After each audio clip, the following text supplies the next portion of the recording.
Coach Corey Wayne, and this is my video coaching newsletter.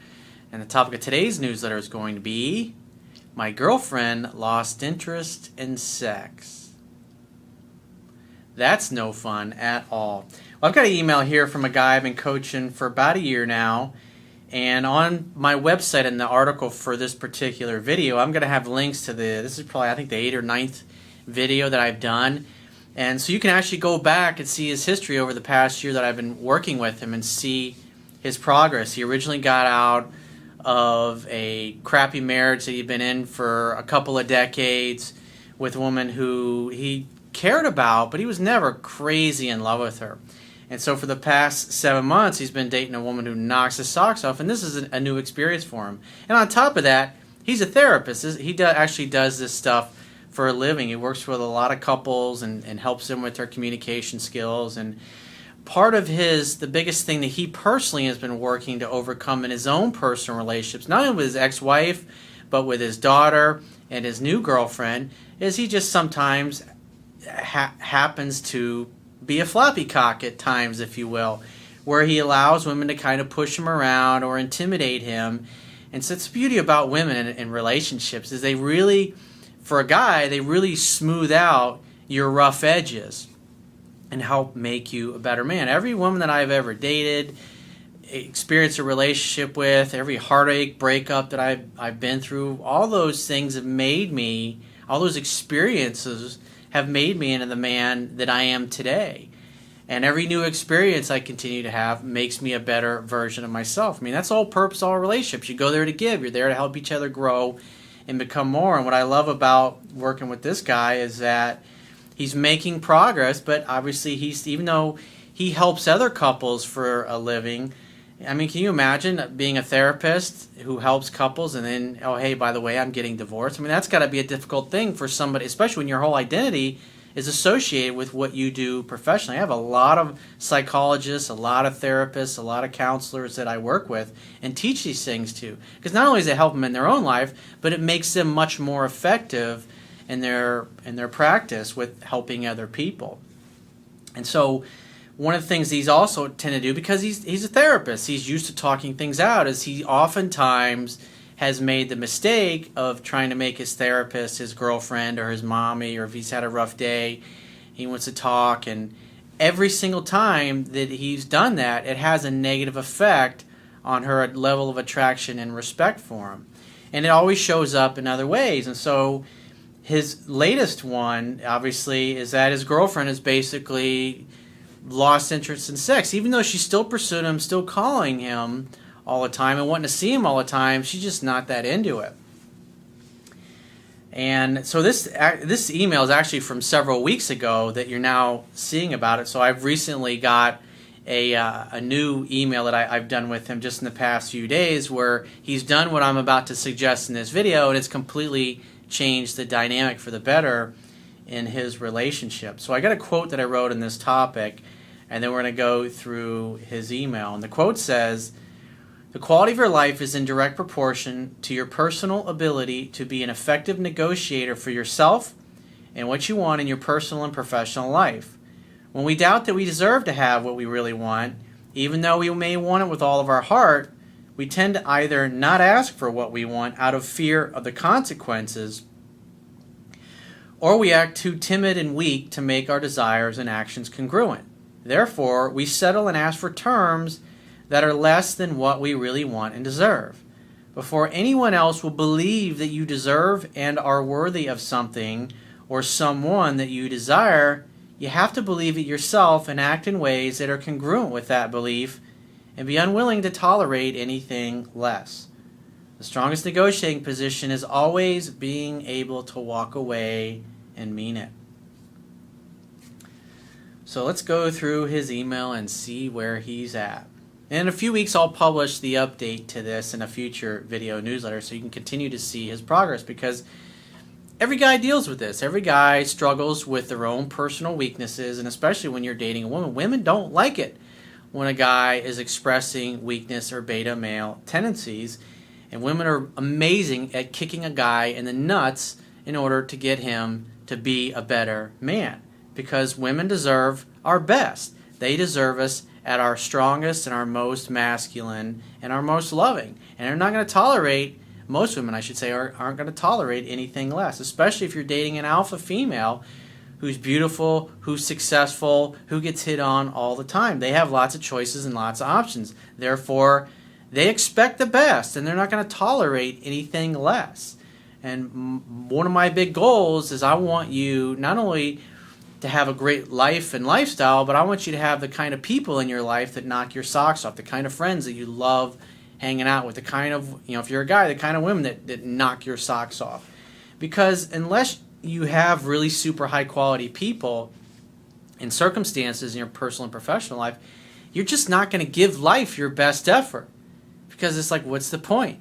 If you're not crazy about somebody, if you don't think they're the most awesome person in the whole world, you're not going to make the effort that you could or that you're capable of.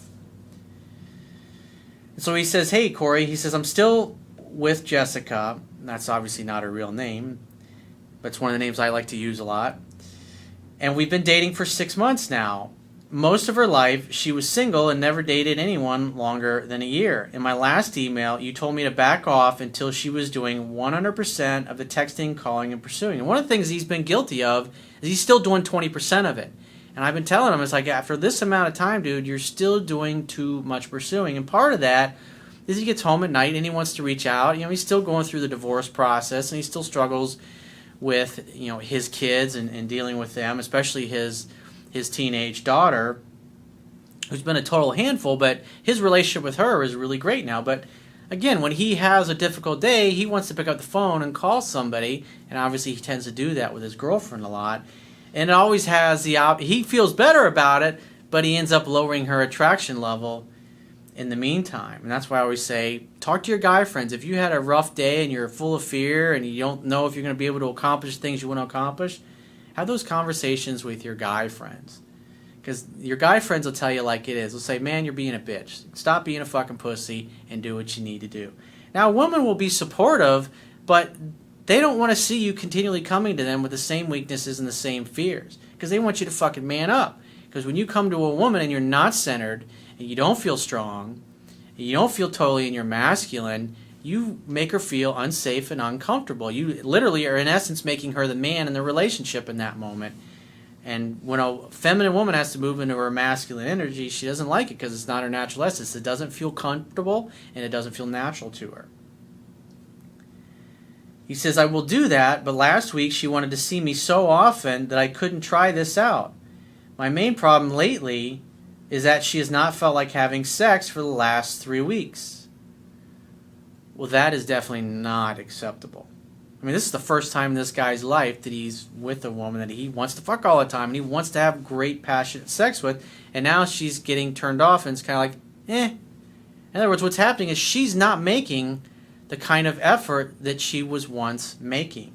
And it's the same core root of the issue here is not standing up for himself and being a better negotiator in his relationships. And these are the kind of things that you have to nip in the bud right away when they happen.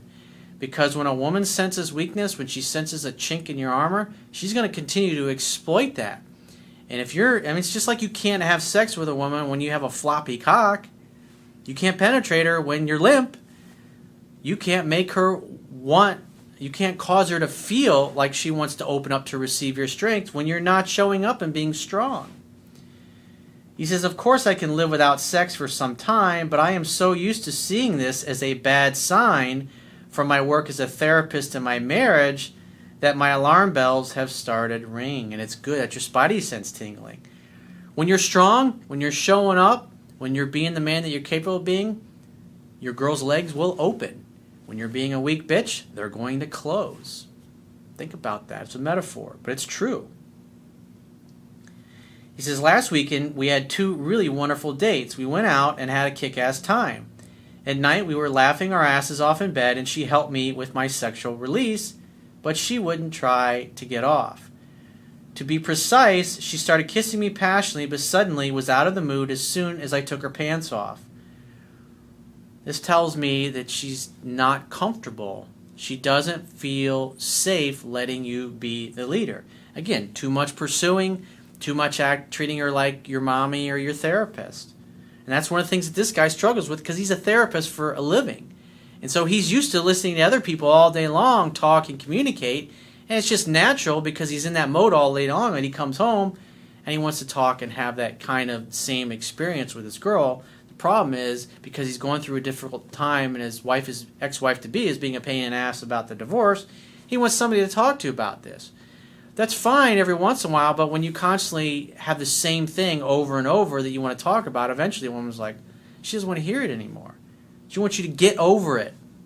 She wants you to figure it out. Make a decision and then move forward. And then be congruent with that decision and statement. Because he tends to vacillate back and forth. He's allowing this situation with his ex-wife-to-be and his divorce to diminish him.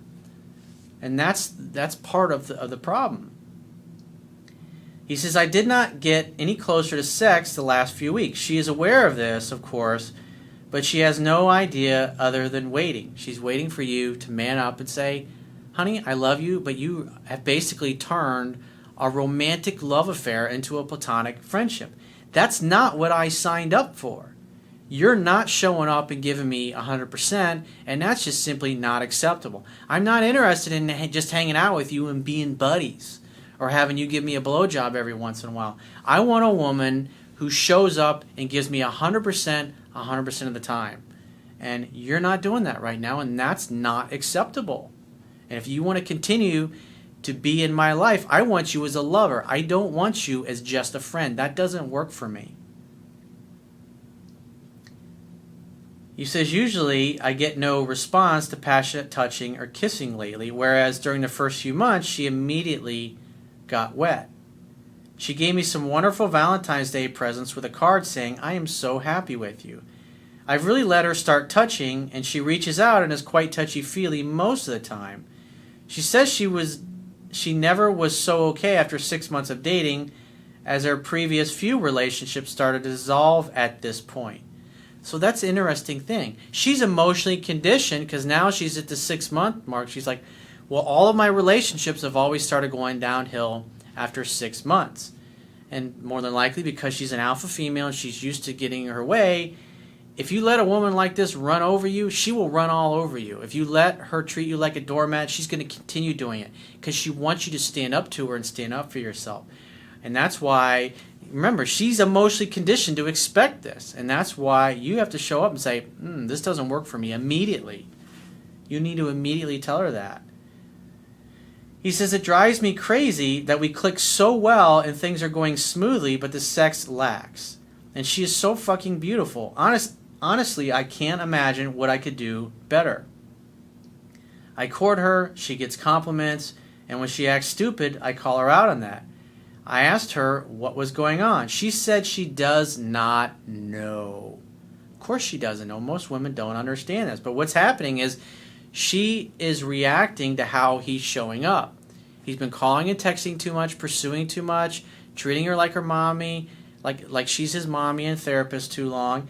And on top of that, she's emotionally conditioned to expect that at this point in the relationship, well, just like all the other relationships in her life, it's now going to start going downhill.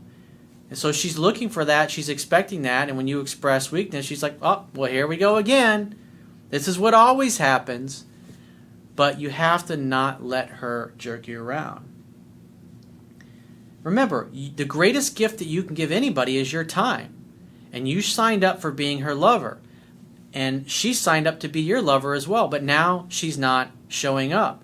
Now she's not making the effort to make you feel loved, to feel desired, and to feel wanted.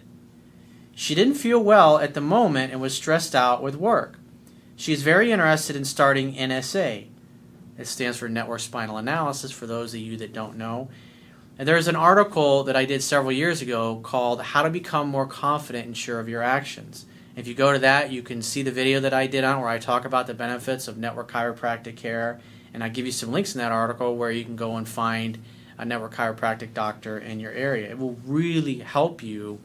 You'll just naturally feel more confident. I'm not going to go into detail because I've done a video on it. Plus, I've got 3 videos in a series on it. It's also on my website. If you look in the right-hand column of my website, about halfway down, there is a box with Dr. Donald Epstein where you can actually watch him and do NSA on a practice member of his, and that guy he's actually doing an essay on is also a network chiropractic doctor, and the guy is just really responsive. It's amazing to watch. And Donnie explains exactly what is happening when he works on this person. So I highly recommend it. And plus, as far as the relationships go, it'll cause your relationships to become a lot deeper. This particular client of mine, who also happens to be a doctor, has been getting NSA adjustments, I think, for 3 or 4 months. And one of the other beautiful things about NSA is that you feel more comfortable speaking up for yourself, and you don't let things just kind of lie. I mean, you'll just instantly speak up, say, hey, I don't like the effort you're putting out. Hey, I don't like what you just said to me. Hey, stop treating me that way. Hey, I don't like how you're talking to me. Because to not do that, to ignore those feelings, is as you continue to stay with NSA, it literally becomes physically, emotionally, and mentally more and more painful to just ignore that stuff. You can't just sweep shit under the rug anymore. It doesn't feel comfortable to do that. It actually doesn't feel safe to do that anymore. And that's one of the benefits of NSA. She said she is sure getting physical would come back. I feel it does not make sense talking more or initiating more sex to only get turned down. She said me bringing it to the table too often is counterproductive. I think it has nothing to do with me, but please correct me if I'm wrong. Well, you're allowing this to continue. You're enabling her behavior by continuing. Think about it. You're continuing to pursue by doing 20% of the calling, texting, pursuing, and pursue a woman who's not showing up 100%. The greatest gift you can give somebody is your time. When someone treats you properly, they get the gift of your time. When someone takes you for granted and is not interested in having sex, they get the gift of missing you. He says, I'm afraid she may have intimacy issues, and perhaps that is part of the reason she was single for so long. That might be a true statement. But really, the only thing you have control over is how you show up. And the things that I point out, treating her like your mommy and your therapist, calling too much, texting too much, not standing up for yourself and what you want, those are things, and especially now you're 6 months into the relationship, and like I said, it was telling that she told you, well, this is the point that all my relationships basically started to go downhill. So she's literally, without realizing it, she is consciously and unconsciously acting the same way that she's acted in all of her previous relationships, because it always starts to go sideways after about 6 months.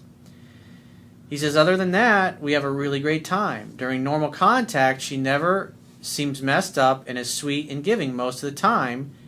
And we booked our first kite surfing trip in September. Tonight she said she had a nightmare where we argued and I was angry with her because she did not meet my expectations. I really love her, but sex in the long run would be a deal breaker. That's why you need to immediately stand up for yourself and just say, you're not making the effort. I love you and I want you, but I want to be wanted by you. I want to feel like I'm sexy and attractive as well. I want to feel like you're turned on by my body and you want to be with me. And so because one of the things he mentioned at the beginning of his email is that they've been seeing each other quite a bit. Well, if she comes over and she doesn't want to get intimate and doesn't want to be physical, then she can wait till the weekend to see you. Remember, she treats you properly, she gets more of your time. She doesn't treat you properly, in this case she's not putting out, she's not making you feel loved, and she doesn't know why, then she's not showing up 100%. Therefore, you're not going to want to spend that time with her. In other words, so therefore, I would just make dates with her on the weekend until she starts putting out, in essence. Because in this particular case, with all the situations and the conditions that I've gone through, it warrants that. Because really, what I see here, what you've shared, and having coached you for the past year, I can tell that's what's basically going on. Her actions are basically part of her conditioning because of her past relationships, but also because of the weaknesses that you've been expressing. Again, this is just another part of getting another one of your rough edges, so to speak, smoothed over. And this part is, it's just standing up for yourself. It's just saying, hey, I'm not interested in something platonic. And, she's like, well, I want to see it. And I say, well, I'm really kind of busy or I'm kind of tired. Let's get together this weekend. And therefore, she can have time away from you. You not calling and texting her, letting her do 100%. Because at this point in time, because this email is a few weeks old, but this point is now about 7 months into the relationship. And she should be doing 100% of the calling, text, pursuing. You're still doing way too much. And I've been telling him this for a couple of months now, but he's had a hard time controlling himself. He's continued to pursue, and now this is a situation that he's gotten himself into. Like I said, when I do the follow-up email that he did to this one, which will get published in a video in a few weeks from now, you'll see that things have completely turned around because he's doing exactly what I suggested in this video, because it's appropriate in this particular case. It's really about being a great negotiator and standing up for yourself. So if you'd like to get my help personally, the quickest way is to book a paid phone, Skype, or email coaching session with yours truly. You can choose any of those options by going to my website, clicking the products tab at the top of your screen, and just follow the instructions for booking whichever option works best for you. And I will talk to you soon.